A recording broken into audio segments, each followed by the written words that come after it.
Hello et bienvenue sur le NLP. Alors dans la précédente vidéo, on a écrit le modèle qu'on va utiliser. Alors pour rappel, voici ce qui se passe. Si nous avons, ce que nous sommes en train de faire, c'est quoi? Nous avons une phrase qui est par exemple, je travaille au marché. Ok?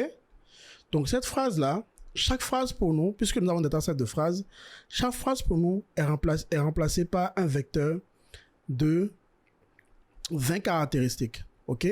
20 caractéristiques. Donc, nous voulons avoir un tableau où le nombre, chaque phrase a une ligne. Alors, les 20 caractéristiques là viennent d'où? Ça vient de l'embedding.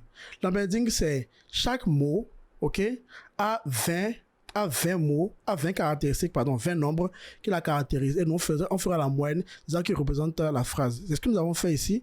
Donc, dans la couche embedding, nous avons, comme on a 20 000 mots, chaque mot a ces 20 nombres qui caractérisent. Et ici, cette couche-là a des weights. En fait, tous ces éléments-là, c'est-à-dire les 20 000 fois 20, c'est des W qu'il va falloir apprendre, ok, au fur et à mesure. Donc, on va commencer par des W aléatoires ici. Puis, on fait la moyenne et on lui donne le tout à une couche de réseau de neurones tranquillement, comme ceci. Et en s'entraînant, il va s'améliorer. Donc, ce que nous allons faire, c'est quoi?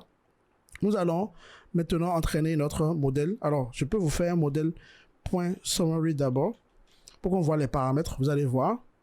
Regardez ici, vous voyez, on a 400 000 paramètres ici. Pourquoi? Parce que ça fait 20 000 fois 20. OK? Et puis, nous avons, puisque c'est 20 et 8, du coup, les 168 là, ça fait quoi? Ça fait normalement 20 fois 8 plus 8. Le 8, c'est les billets. Voilà, 168. Et après, nous avons les 9 paramètres ici. Donc, du coup, on va entraîner ce modèle-là. Alors, pour l'entraîner, d'abord, il faut qu'on le compile, n'est-ce pas? Il faut qu'on le compile. Donc, on fera un compile, modèle.compile,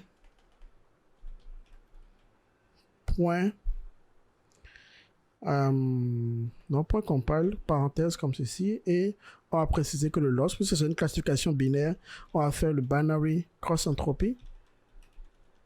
Ok, binary cross entropy. Et ensuite, l'optimizer, on va utiliser un optimizer simple parce qu'on ne veut pas se créer trop de problèmes ici.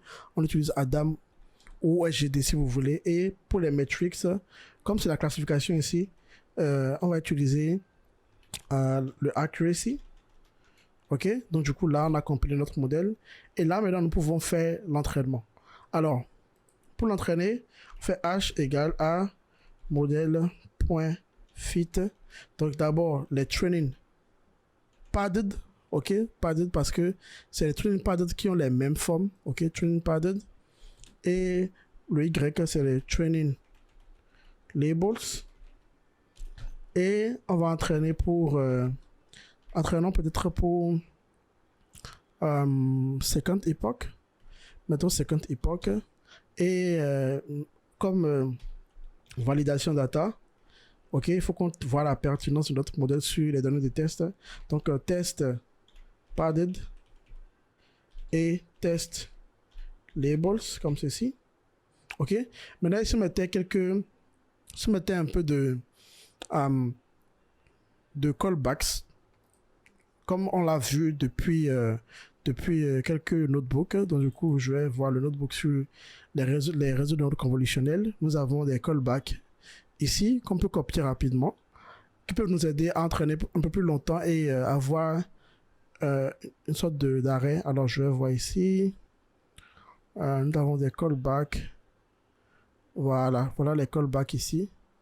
Donc je vais copier ces callbacks là que nous allons mettre là.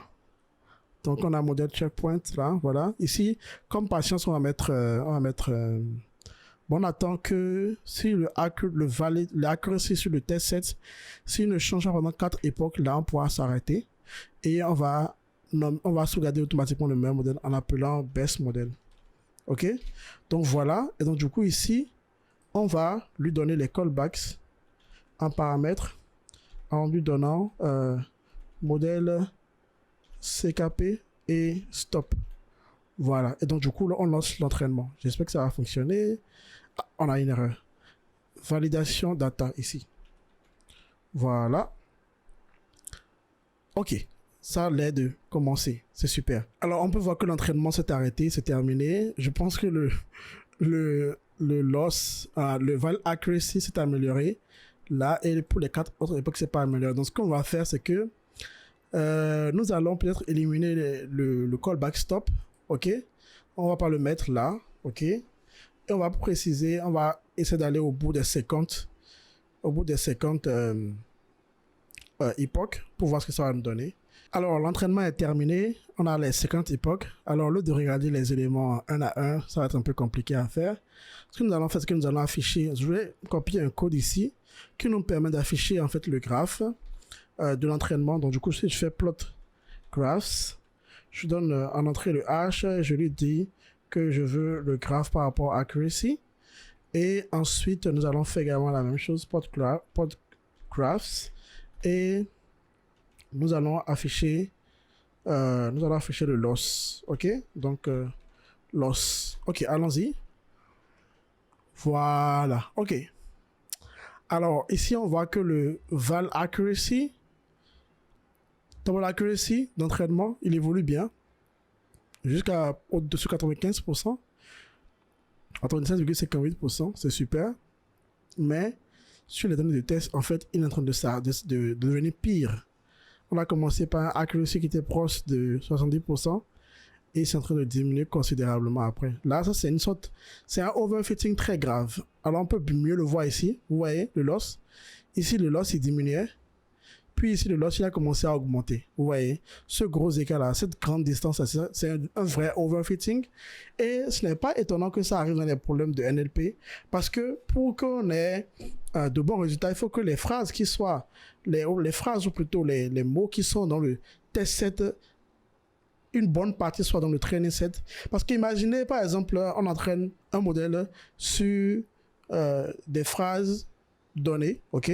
Et après, on le teste sur 15 phrases dont aucun mot n'apparaît dans le training set. Donc, du coup, là, on n'aura que des vecteurs qui seront du genre OOV, OOV, OOV. Donc, du coup, on n'aura que les phrases seront que des OOV, OOV, OOV. Donc, du coup, on n'aura rien à recueillir comme information. Donc, c'est pas étonnant qu'on ait ce genre de problème. Dans les prochaines vidéos, nous allons trouver quelques petites astuces de considération qu'on peut utiliser pour voir si on améliore le résultat. C'est parti.